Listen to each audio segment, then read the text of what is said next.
Milyon-milyong Christians ngayon ang nagluluksa sa biglaang pagpanaw ng kanilang kasamahan at kaibigan na si Mark Anthony McCoy Portado, isang talented Filipino session at church guitarist mula sa Cagayan de Oro.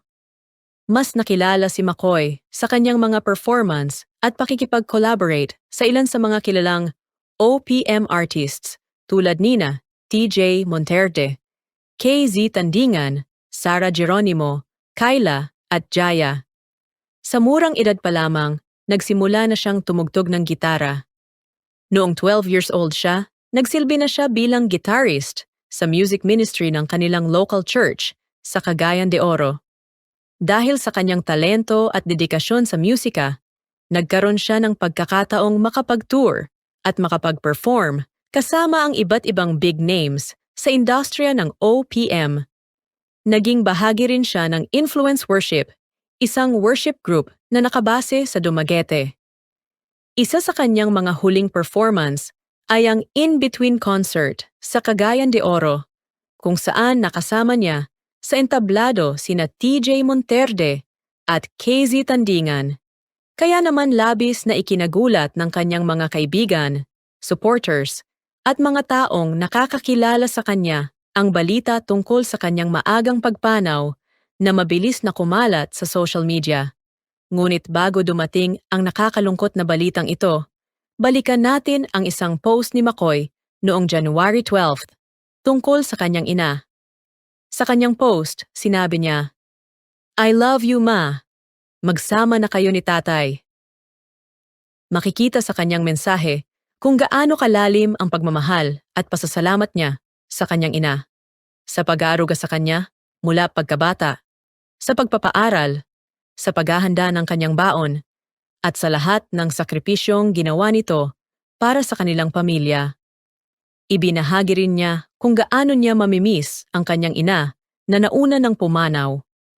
Kalakip ng kanyang mensahe ang isang larawan nilang mag-ina, kung saan makikita si McCoy na nakasuot ng kanyang graduation attire at mga medalya.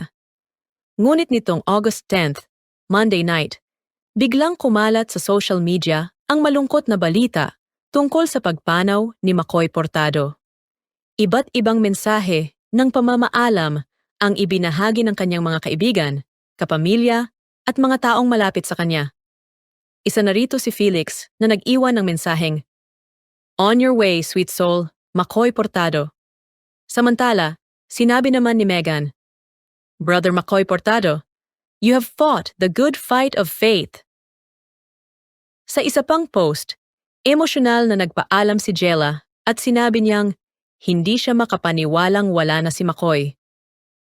Nagbahagi rin si Graciel ng kanyang mensahe ng pamamaalam at pasasalamat sa lahat ng memories na kanilang pinagsaluhan.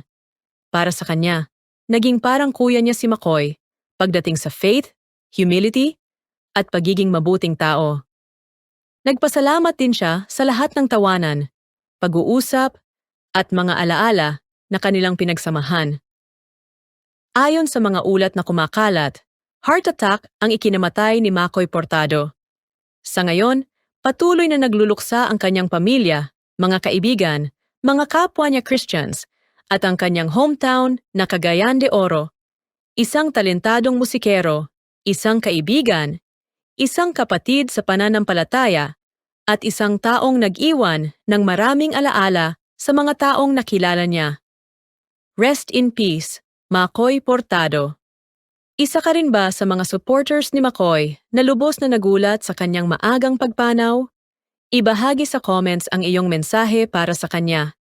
At huwag kalimutang mag-subscribe para sa iba pang updates at stories